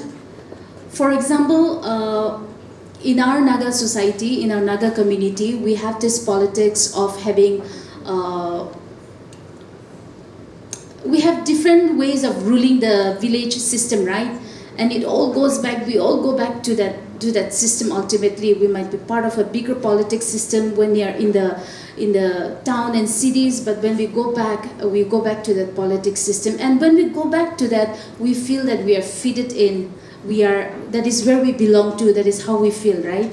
So for journalism also, I don't think it will have that flair, it will have that spiciness, it would have that authenticity if it is alienated or if it is removed totally away from politics. One of the key role and functions of journalism is also to hold people in power accountable. Here in Nagaland, there are so many limitations and so many challenges that we as journalists have to go through to even report a single story about corruption in that sense. I will just give you an example. Last week we reported based on an RTI report. We have published a report on a particular department about involving a lot of amount of money, and till now we have not heard any response from them. So we are either thinking of following it up or just thinking of questioning like ki hui jaise, but we also know that the department is already tackling with a lot of questions that are coming from the higher up. So things like that. So it might be a case of a particular department, but it has to do with the entire ecosystem of politics that is happening in our society. And as journalists, if we just end up telling stories about him, her, individuals, and not going beyond that and not addressing the issues, then I think the whole point of journalism would be very thin. Thank you. The two key words here are politics and journalism. Now, when you view politics, you have to view it in a larger context. Now, when I say larger context, you have to go right down to the grassroots. So if I'm going to the grassroots, I'm looking at you, correct? In a couple of years from now, or maybe you already have your voting rights, you are the one who's going to choose your leader, correct? So we have to learn to look, and there's this tendency of demonizing every politician. No, you voted for them, they have the authority, they are in the power. Now let's look at journalism separately in juxtaposition. Correct? Journalists, we are the fourth pillar of democracy. We exist there not to support politicians. We exist them to hold them accountable, to ask them questions. But yes, we cannot just blindly report without doing our own research. We have to be careful about what we say, and there has to be a dividing line. You cannot blur the two. Correct? That is why I moved away from television, because that line was not being blurred. Right? When I spoke, I talked about politicians coming and praising journalists on TV. As a journalist, I don't like that. I don't want any politician coming and praising me. And if I go to a program, I will not sit near a politician. I will not sit in the same table. I'll be courteous, I'll be respectful, but I know where to draw my line. So, as journalists, we should know the power we have in our hand. As politics, you should view it in a larger, what you call view. You should see the whole picture and not just go politics bashing. Correct? You have to question yourself also. Yeah, thank you. Shall I also say something? Please. Question. We cannot separate journalism from politics, because in a democracy, journalism is the fourth pillar. Pillar means without pillar, a building will not survive. Building will collapse. So, when government is not doing according to your expectations, they are doing all bad things. So how will you let government know your feelings? Only through the journalism, through the media, through their report. So the minister will sit in their house and they will say, okay, the whole generations or whole city is against us because we are not doing this part. So they are like a breeze between citizens and the government.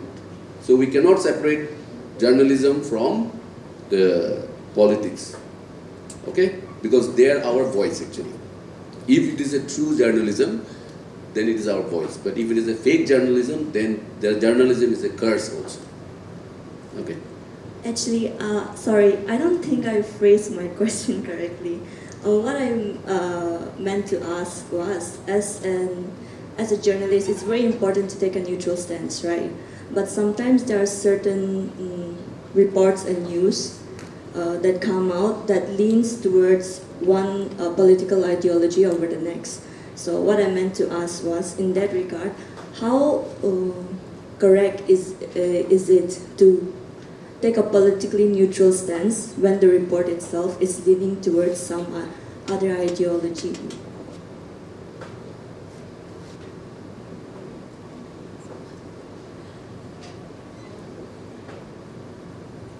Okay, I got it now.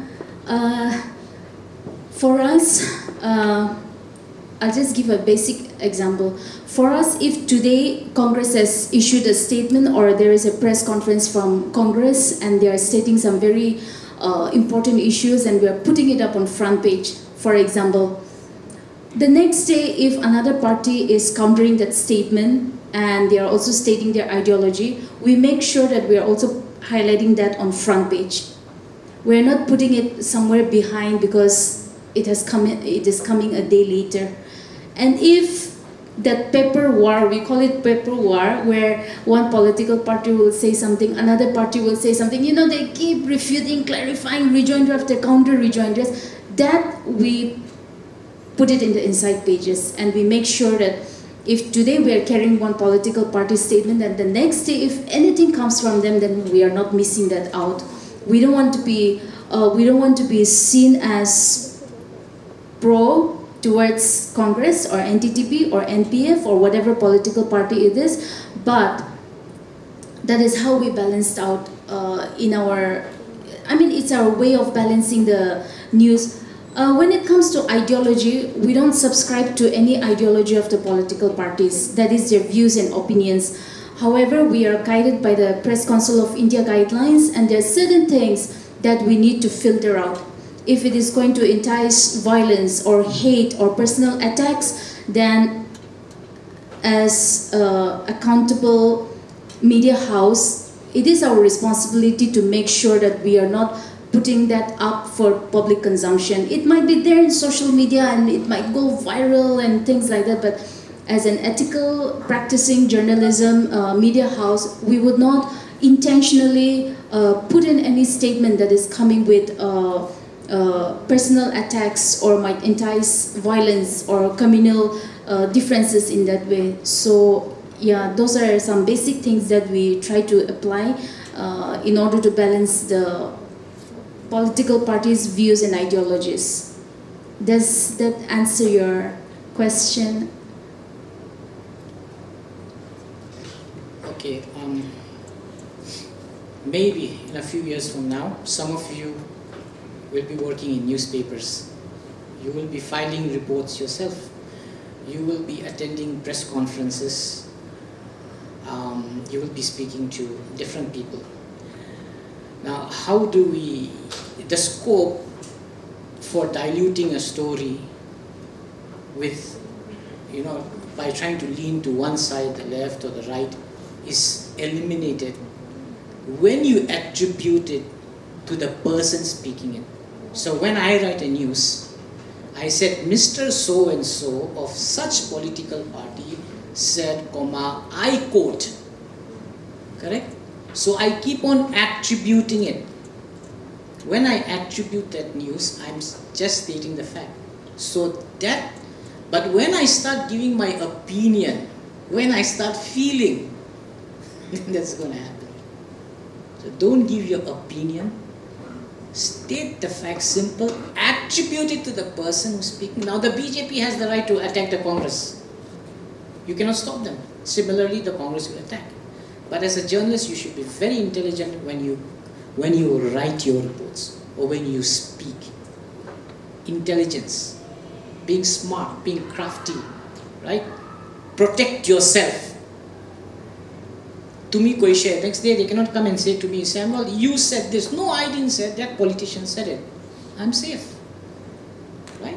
So when you eliminate opinion, when you stick to plain facts, there's no scope for leaning to the right or to the left. Thank you. I'll just add one more thing that we practice. Suppose Group A has published a statement in this newspaper, and Group B comes to us with a rejoinder saying that what they have published in this newspaper, they want to counter it or clarify it.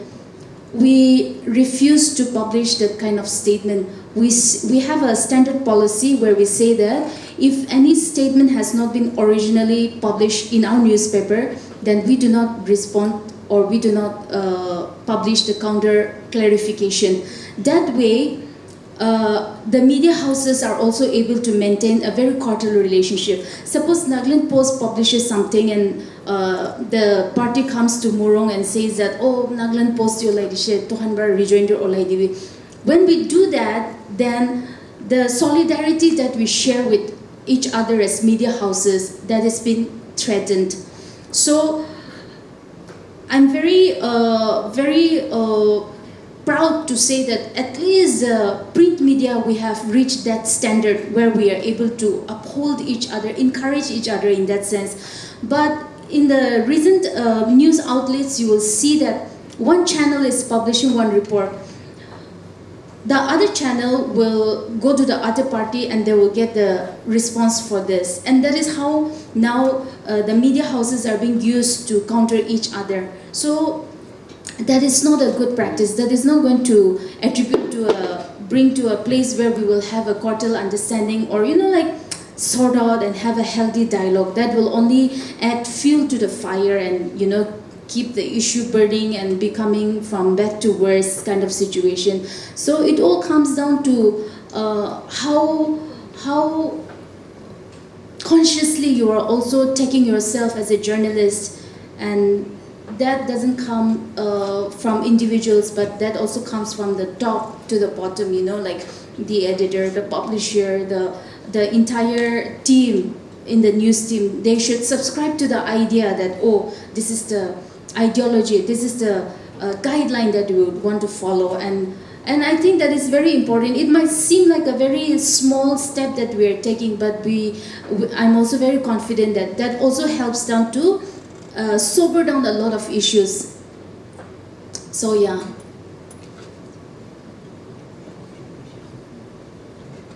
Okay, is there any more questions from the audience?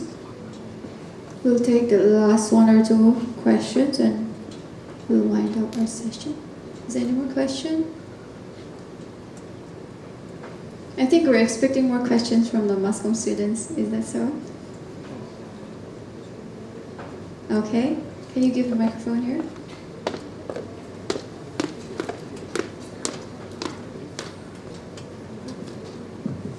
Hello.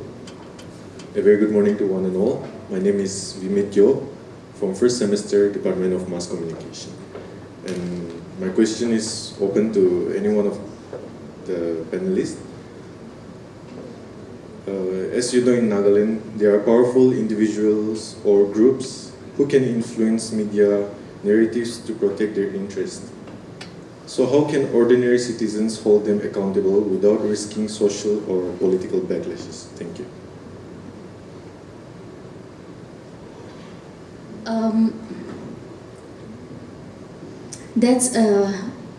That's one of the biggest crises that we are facing today, even for media houses. We have multiple crises that we are facing, especially with the coming of digital media outlets, and also we know that, like you stated, there are people in power who are owners of certain media houses. For me, I would say that don't try to get into something that is beyond your power. You know, in Murung we always say like this: know your capabilities, and know your strength, know your weakness, and work within that, and try to be perfect in that potential that you see. You know, suppose for me, in the introduction, you have already done very clearly that I studied this many years, and it's my 18th year, but I did not start writing editorials from the beginning because that was not my strength. I did not have that analytic viewpoint. Only with years of experience and learning from everyone, I reached a point where I was confident to write editorials, and now I write weekly editorials. I started writing bi-weekly, and now I write weekly editorials. Why? Because I also knew my strength and also my weakness. I knew that I needed time to build up myself, to be confident enough to give a small piece in the editorial. Likewise, for the public, what I was sharing earlier, it is so important to be well informed. It is so important. Sometimes it's very tragic to hear from people like us that we don't watch news. My TV is in the storeroom. I stopped watching all these local news outlets, media outlets, to be very honest, because of the level of I don't know, the ethical practice is very low in that sense. So that, you know, so for me, I cannot take it upon me to, you know, go and talk to them or tell them that, oh, itu tik no, itu nakuriwi, you know, because I know that I don't have that strength. So what I do is I try to rebuild my strength. The editorial column that I use that as my weapon, use that as my weapon to talk about media ethics. I mostly write about media ethics, about why newspapers are important, why journalism is important, and things like that. So I think it's important for the public also to take that conscious step to really come to a place where you are uncomfortable with all these things. If you're comfortable, then I think this will continue. Yeah, this will just keep on going. People in power will come and go. Media will get more sensationalized and things like that. But if the public start to really take it upon them that, oh, this is not good for our society, this is not good for the future of truth-telling, then I think that would be the starting step. I know that I'm just going everywhere, but I don't have a concrete solution to the question that you are asking. But to simply put it, for me as a citizen, as an audience, I would choose to be well informed, and that would be the biggest weapon that I can put in to fight against all this. How do I put it? The misuse of power that is happening in our society. It's a matter of great shame. I actually want to bow my head in shame even before I'm going to say what I'm going to say. Whether you like it or not, or whether I like it or not, yes, journalists can be as corrupt as politicians. Yes, there are journalists who take money. Yes, there are journalists who amplify, who project a narrative, and that's a matter of great shame. And yes, there are also powerful people who approach us, try to be friendly with us, tell us, you need any help? We are there.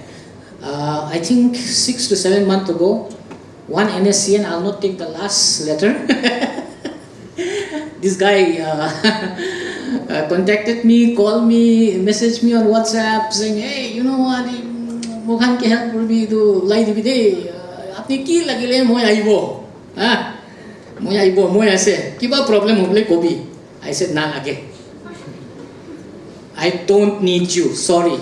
I don't pick up his calls, I won't name him. Neither do I reply to his text. I said, if you're bringing your matter, bring it straight to our front desk, put it there. That's the procedure. So it's a matter of integrity also for a journalist. You have to be integrated, you have to stand up. If you're a coward, this is not the profession for you. You have to stand up. As young people, I'm telling you, you have to stand up. And it's so nice, it's so amazing, you know, when people approach you and say, apni karne idu kuribo de. NSCN, I'll not take the last letter. Now I'm a non-Naga, I can be threatened. But I leave it in God's hand. If they want me to kill me in the streets, let them. At least I'll die with my integrity intact. Right? This is a newspaper. It's called Dainik Jagran. September 11, they ran a headline. The headline reads, Nepal में सेना ने संभाला मोर्चा, Gen Z ने मांगा हिंदू राष्ट्र.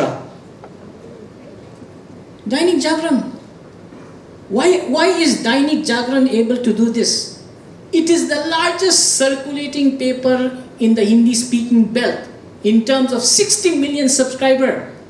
Our Nagaland Post is very small compared to them. We have 12 pages, they have 24 pages, with almost every page carrying huge ads. Why are they able to take a narrative? Because the government is paying them revenues in terms of ads, crores of rupees they're earning. That's why they can put such bullshit on the first page of a newspaper. It's a matter of shame as a journalist. Was the Nepal crisis anything got to do with Hindu Rashtra? No. It was about corruption. It was about a disillusioned youth who are fed up with rampant corruption and nepotism. Isn't it? You've watched the news channel. What is Dainik Jagran running in the front page? Because they have compromised money. So at the end of the day, I'm appealing to all of you. You are young people. I see some of you, maybe my colleagues. Correct? I see some of you in news channel. Stand up. When you go to sleep at the end of the day, go to sleep nicely. That's all I can say. Thank you.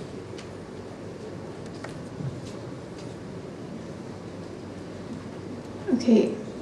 Is there any more question? I think we can. Okay. One last question. All right. Good morning, everyone. I am Doma Yangchen from the Department of Mass Communication, a final year student. So, we've all been learning about media sometimes manipulating the minds of the masses. And unfortunately, it's true. The content that we consume, it sometimes manipulates our minds. So my question is, when a media house or a media person is is reporting on the news, which for example, let's put it this way, like a media house being owned by a politician leader. So they might report on certain topics which will benefit them, which lies on their interests. So when those media persons report on those news, how can the masses navigate the way to the truth, or to navigate the way to verified news? I'll quickly respond to that. Public should demand for transparency. With the Morong Express, we are very transparent, and for us, our strength is the readers. We look at our institution like that.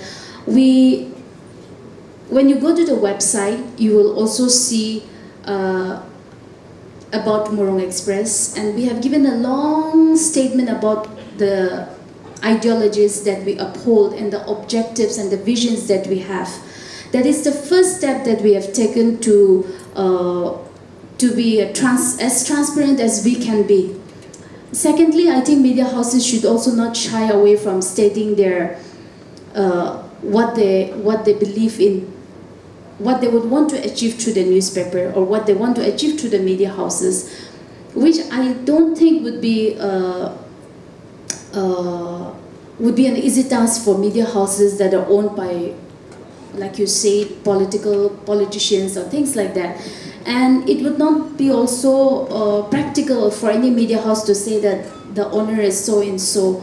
But if someone is curious, and if someone is really interested to know about the media house and who owns it or what is the ideology, there are so many ways to find out. You can always type the name of a channel, which organization owns it, because these days with a digital information uploading thing, is one way or the other way of always finding out that you get to the point, so things like that. However, I think like I said, actually that is one of the basic things that every media houses should be doing, to be transparent, to let the audience know where you are, who you are, and what you do and why you do, things like that. So that is where we can start with. I don't know, besides that, yeah.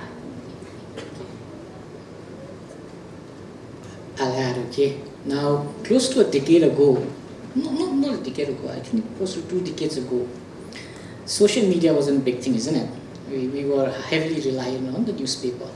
Now, let's say XYZ journalist reports fake news, right? Number one, he's going to damage his reputation. Number two, he's going to expose himself. How? Ask me how. We have social media now, isn't it? So once that's published online, there are going to be rebuttals, 100% sure. And the youth today, the people today are well read. We cannot take them for granted. They do their own research, much like we journalists do. So they will be exposed more often than not. I'm talking about journalists like myself. Okay. Number two, and maybe the more important thing here is, how much do you read? Correct? Today we have our mobile phones, so we scroll through, isn't it? And we scroll through and we have a lot of infographics giving us information in the size of a pill, a small tablet. Now, if I'm suffering from stomach ulcer, stomach cancer, will a Digene cure it? Yes or no? No. A Digene will not cure it. I need proper medication, isn't it? Similarly, you as students, if you're going to rely on your Facebook scrolls, you're not going to counter fake information. You have to be well-read, well-informed. Now when I say well-read, I don't mean memes and all that. Read books. Go back to the library. Read 20, 30 pages. Read 50, 60 pages. I do that. And that's how I'm able to counter fake news and engage in debate and shut voices that are not right. So you as students in your late teen and early teens, you need to read extensively. Sadly, this habit is diminishing. We want quick fixes. We want 2-minute videos. You'll not watch a 1-hour documentary, you'll watch a 1.5-minute video. You're lazy, time 9. Not like that. Keep yourself informed. And journalists, we are being exposed, whether you like it or not. I cannot just go and blurt and say anything I want. I will be exposed the next day. Social media hai, Facebook is there, portals are there, they will pull me up. So things are going to get tougher for all of us. We will be held accountable whether we like it or not. Okay, that Bihar election is, I think, after 2 months, as sir also mentioned before. The one YouTuber, his name is Manish Kashyap from Bihar. So he this one got arrested because of he uploaded one fake video saying that Tamil Nadu Chief Minister M.K. Stalin said that Biharis are born to be laborers. Means people, those who are in Bihar, they are born only to do labor work, nothing else. And also he showed that how Biharis were in his video, that how Biharis are doing hard work, and some of the Tamil people also saying the same thing what Chief Minister is saying, right? So that video was fake actually. Then the Supreme Court requested National Security Act, NSA, to arrest him and declare him as terrorist or National Security Act. He has violated the National Security Act through his video. He is going to bring the disturbance, enmity between Biharis and this one, Tamil people. So he was arrested and he is still arrested in the jail. So likewise, if we know that journalists don't mind, like any journalist that doing anything wrong which is totally fake, we have articles, Indian Penal Code articles are there, particularly mentioned very clearly. You should, as sir said, you have to read, you have to be aware and file case against those journalists, right? Or if I say something also and which circulate all over India, then people will also file case against me if I have said that. But if it is not me, it is a fake, then the one who has filed case against me will be in trouble. So ultimately what you have to do is, you can't just circulate any message or videos. You have to verify it, you have to read, you have to verify again and again before you circulate also. Or before you file case against that person also. Whether it's truly violated or not. Okay? Our harmony. So that we have to understand. Okay, thank you.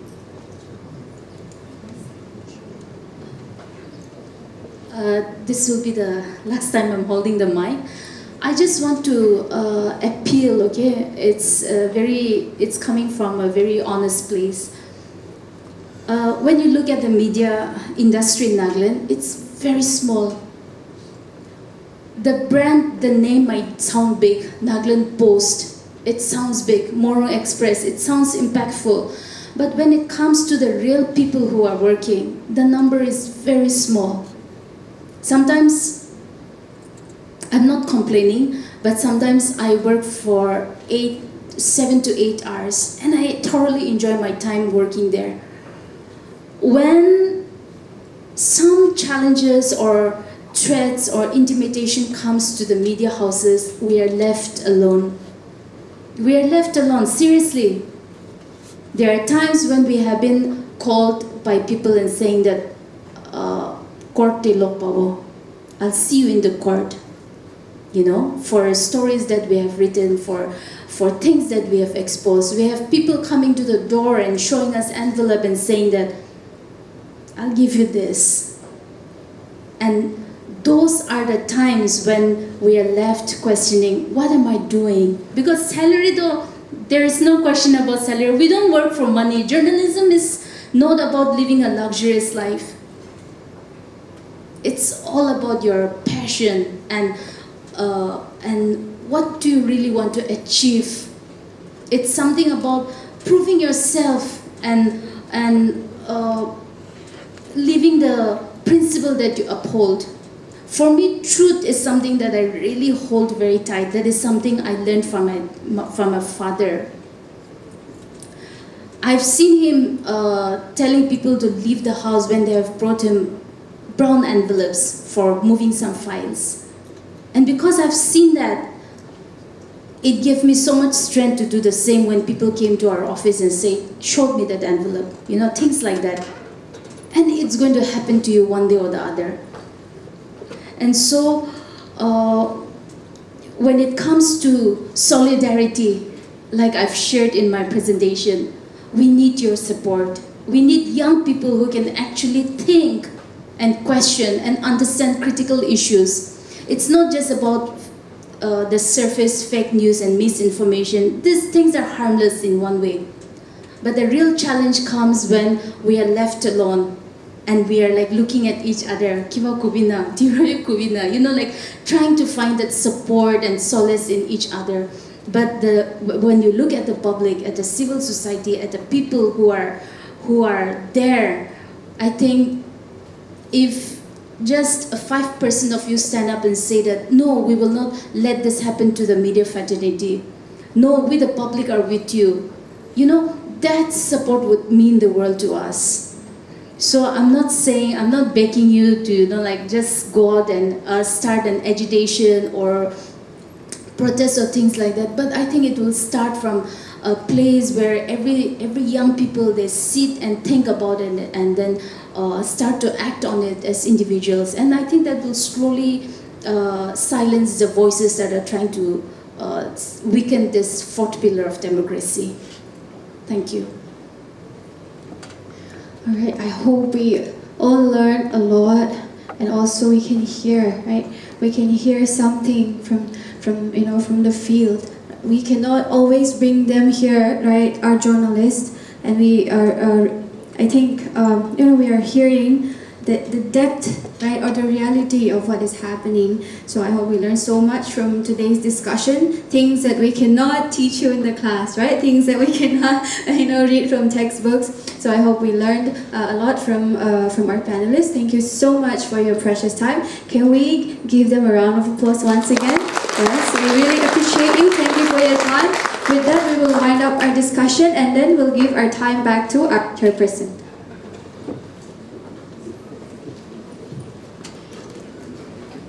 To mark the conclusion of this program, I now call upon Tokavi, Assistant Professor of Mass Communication, to deliver the vote of thanks.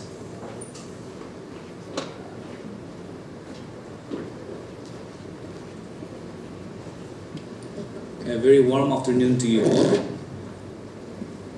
As we come to the end of this insightful and enriching program, it is my honor to deliver this vote of thanks on behalf of the organizing committee.